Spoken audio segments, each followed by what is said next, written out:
Tarrant County District Attorney's Office confirmed remains found at an Everman home.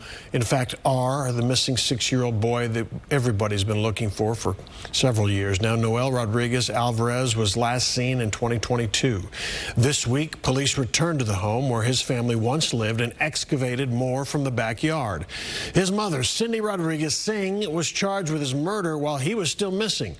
Today, Fox 4 obtained letters written by Singh to the judge assigned to the case. Fox 4's Amelia Jones covering all that tonight. Amelia.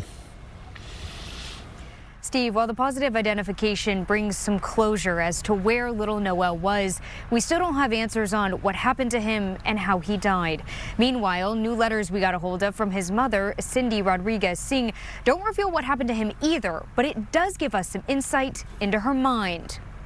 2 days after human remains were found in the backyard of an Everman home, the Tarrant County District Attorney's Office confirms they were positively identified as Noel Rodriguez-Alvarez. The 6-year-old with special needs was last seen alive in October 2022 and reported missing by family members in 2023.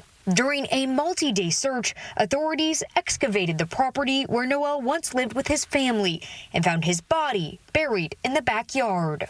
It was heartbreaking. Amber Duffins currently lives in the home on Wisteria Drive. She wasn't made aware of the home's connection to the case until his mother, Cindy Rodriguez-Singh, was captured in India last year and brought back to Texas on capital murder charges.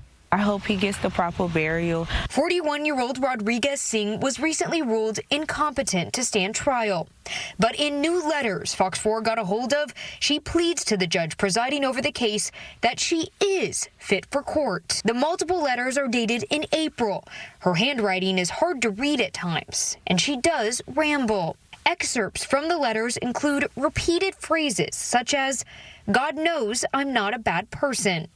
I'm not crazy." She writes to the judge about the competency evaluation, saying, "I only had 1 day/night to study everything. I believe that is unfair. Sir/or madam, I'm truly sorry for not passing that test." Rodriguez-Singh also writes claims that she's been abused and treated poorly while behind bars. They reflected maybe suspicion, paranoia, things like that, things that you would doubt were actually happening. Russell Wilson is a former Dallas County prosecutor not involved in this case. He says that since the letters were written when she was deemed incompetent, they likely won't be used if and when she does go to trial. Certainly they could potentially be evidence as punishment if she was found guilty and there was a punishment hearing. But overall, I'm not so sure that they would bear directly on whether or not she's guilty of the offense of capital murder.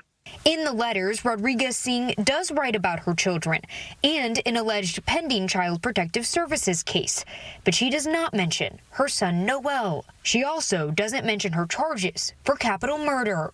On one hand, somebody could say, well, this is cold callousness.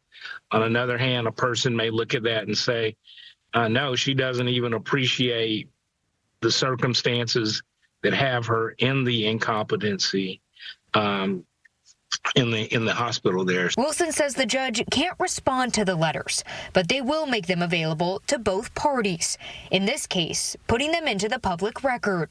The Tarrant County District Attorney doubled down on his statement that he believes Rodriguez-Singh will regain competency and stand trial. He emphasized his office is committed to getting justice for Noel. I hope that his mother gets what she deserves because her son would never see the day of light again, so she should get the same thing, honestly.